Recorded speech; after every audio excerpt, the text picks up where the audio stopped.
Hey, how's it going? Chris here from Wicked Repairs. I'm out here today not doing a motorcycle or any type of motorsport, but I'm out here today doing the front wheel bearing on my 2014 Ford Focus.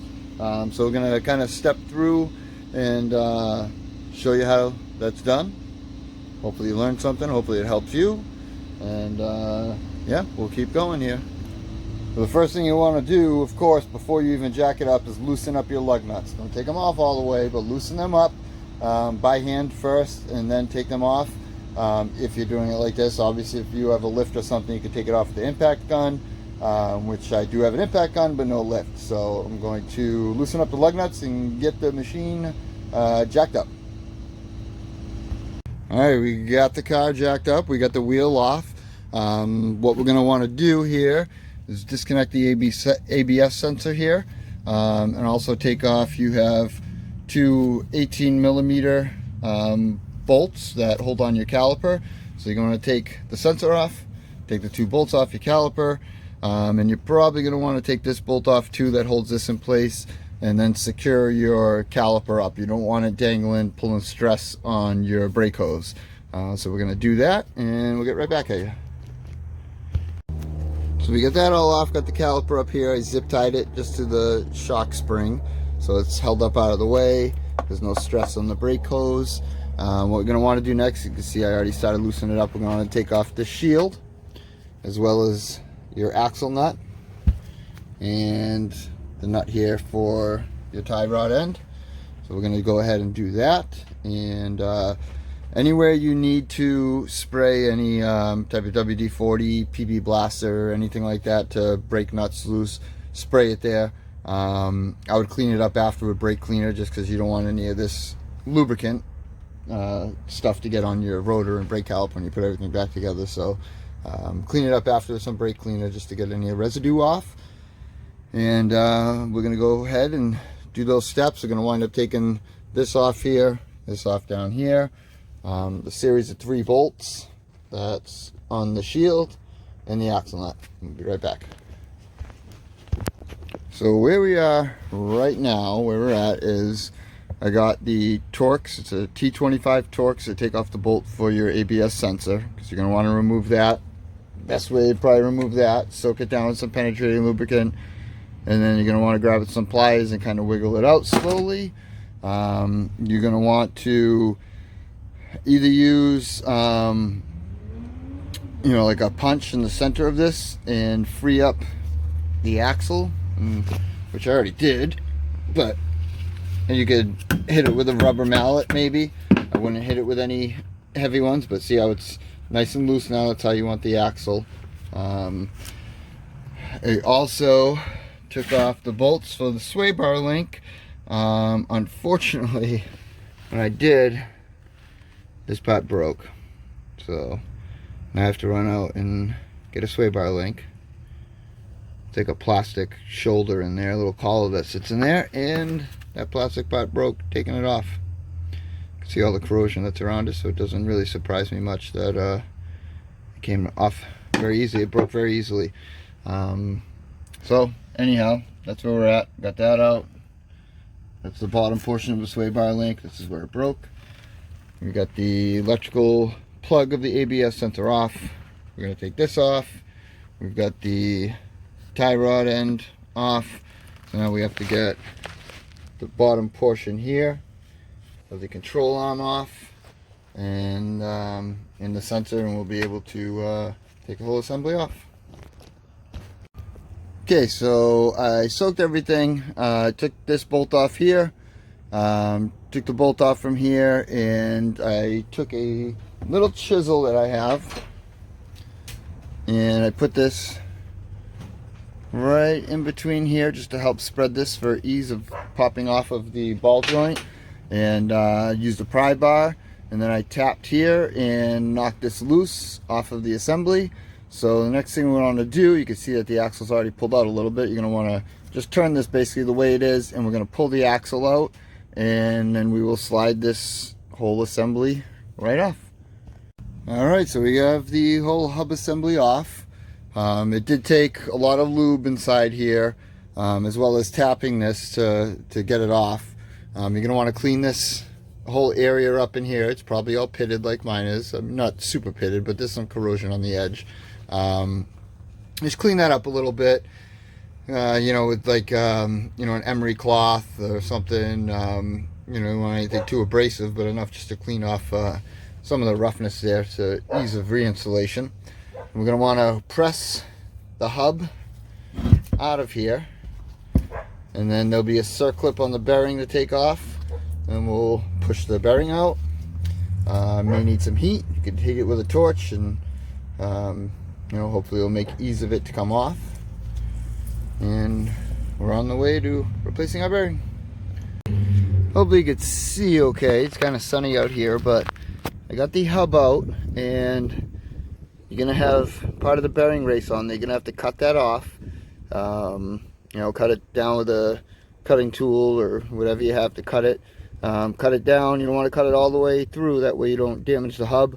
Maybe 90%, 95%, and then hit it with a chisel and try to split it off, basically. Best way to remove that. You're going to want to remove this circlip. This one's really crusty, so I'm definitely going to spray that down pretty good too. I didn't have a press. I don't have a press, so what I used was heat, and I used an aluminum bearing and seal race installer and remover, and I just banged it out, and that's it. Got it out. Came out really easy, and it was about the only easy thing so far. And so we're going to continue here and get that circlip off and get that bearing out. Well, there it is. Here's our bearing. Well, after a lot of heat and a couple minutes of smacking, wasn't too bad, came right out, but you can see how nasty it is inside there. You want to clean that up really good. Spray brake cleaner in there, and I'll hit it with like a Scotch-Brite or something, get all the crustiness and rust out of there. Nice smooth clean surface to install the new bearing, and for the circlip to sit in that ridge. So if you have to heat it up, obviously be very careful you don't put your hand on this after and burn yourself, because it will be hot. And we're gonna clean it up, let it cool down, and then get the new bearing in. So I cleaned it all up in there. I took a wire brush and I cleaned out the groove where the circlip sits.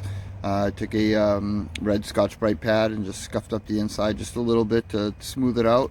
One thing that's very important, when you see the new bearing, this side says ABS sensor side. If you put this in backwards, you will have big trouble. So the sensor's here, so this part goes in, okay? So the silver part is gonna face out where the circlip is, and I'm gonna heat this up a little bit again, drop the bearing in there, and then use the bearing driver kit and drive it in there, and we are officially in the reinstallation process. All right, so we got everything back together on this hub assembly. So just a couple of things to note again. Of course, when you're putting inside the bearing, make sure that the ABS sensor side faces the inside of the vehicle, not the outside. One thing to notice, which happened to me too, keep an eye out when you put the hub back in. Make sure that this part of the bearing race doesn't come out. It should sit pretty flush, just not completely flush, but almost with this. You should be able to see a little bit of that little weep hole there. Okay, and when it's all done, it should of course be nice and smooth. Shouldn't feel any binding or anything like that. Make sure the circlip is in. I put a little bit of anti-seize on here and on the splines so that for future maintenance, it might come apart a little easier. Cleaned up in here with a Scotch-Brite, and we're ready to put it back onto the vehicle, and yeah, we'll keep going. Just to show you where we are at now, so I put the whole assembly on. The drive shaft is in. We got the lower ball joint in, and the nut and bolt for that is all tight. Got the tie rod in and all tight. Then we have our new stabilizer link installed. Of course, the old one broke, taking it off, which the old one broke with barely any pressure of me taking this off. There was really no pressure on it, and it didn't take much to break, so it was probably on its way out. So just kind of a pointer to, you know, sometimes if someone brings a car into a shop and something like that happens, and you know, you come in for one thing and they say, hey, you need this too, you know, that's unavoidable as far as the technician technically, for the most part, unless something was abused or something. But you know, for something like that to happen, it was bound to break. So, you know, better off replacing it. I mean, it was another 30 something bucks for that part, but it is what it is. It's brand new now. I installed the ABS sensor, put a tiny bit of dielectric grease on it. I believe these are waterproof type connectors, but I put just a little dab of dielectric grease on the connector, connected it in. I have to put the axle nut on and then start putting the rotor on, and the shield, the dust shield, then the brake rotor, and then we'll take our caliper off the top, put the caliper on, the wheel will be on, and we'll be all set. And we'll take it for a test ride and make sure everything's good. And that's basically it. Alright, so we got everything tight. Last thing to do is to put on the tire and go for a ride. One thing to note, I don't know how well you're going to be able to see this, but when you, oh, it's down here, sorry.